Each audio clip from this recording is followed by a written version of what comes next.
Okay, time now for a look at what's making the headlines in the French press. And for that, I'm joined on set by Nicholas Rushworth. Hello there, Nick. Hi. What have you got for us?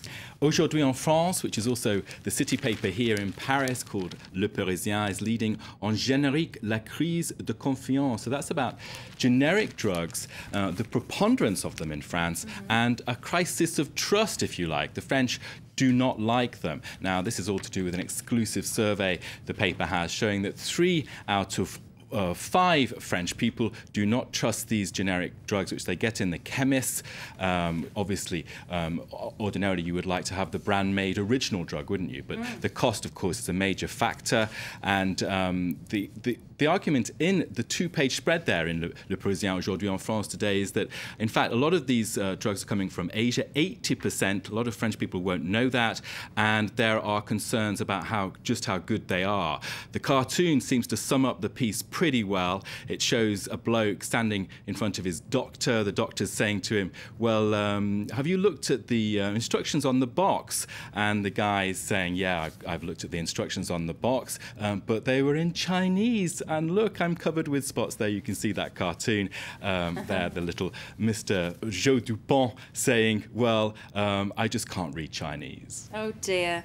Now, also making the front page of Aujourd'hui en France is one of France's most famous actors, Nick. Well, yeah, we can go to the front page there and see larger-than-life character there. You can see him. That is Gérard Depardieu. And we, of course, know him as the sort of star of lots of art house films that we would consider art house. But he's perhaps more famous now in France for his role in the Asterix movie. And there you can see, still with Le Parisien, Obélix chez les Belges. He plays the role of Obelisk, of course, in the movie, in a series of movies. And that is a French-Belgian cartoon. Now, he's gone over the border just to cross the French border into a town called Nechin and bought a property there. You can see it. Isn't that absolutely horrible? Would you want to live there? Gérard Depardieu could perhaps afford something a little more fancy than that, no? Well, he's gone into Belgium, bought this house, and he's applied for tax residency, for residency status. He's been given it, so he's now officially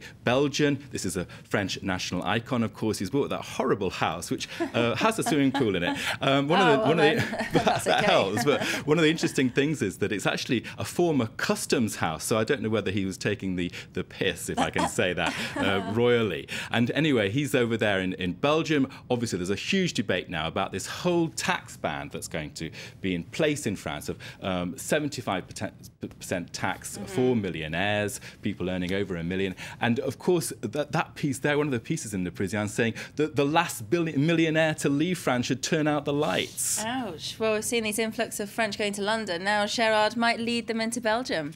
Talking about Libération, Nick, another controversial figure on the front page there, perhaps? Another larger-than-life character, and it is the return of the living dead, le retour de la momie, the mummy returns. Oh, and that, of course, is Silvio Berlusconi, who, after a weekend of roller coaster politics in Italy, has come back to the fore. He's saying he will run again to be the #1 in Italy. He's kind of squeezed Mario Monti out of the picture, though Mario Monti has not said 100% that he will resign, but he says he plans to do so. There, the piece there saying that Berlusconi is a multi-recidiviste. He is a serial offender.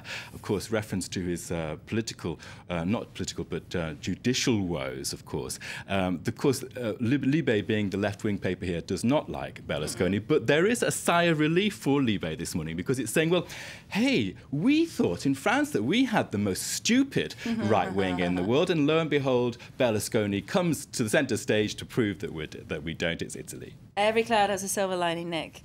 Now, another story that grabbed your eye was on Le Huff Post. The Huffington Post, the French edition of the Huffington Post, has a story that struck me as the core blindingly obvious, but it confirms that cliche that you have in your head. 3 French out of 10, yes, do indeed cheat on their partner. Adultery is commonplace here. So there you go. There's massive statistics in the Huff Post. It's an exclusive survey for them, and even the political leanings of adulterers in France. So that's worth reading. Well, it's a very controversial statistic indeed. Thank you very much, Nick. Nicholas Rushworth there with our press review.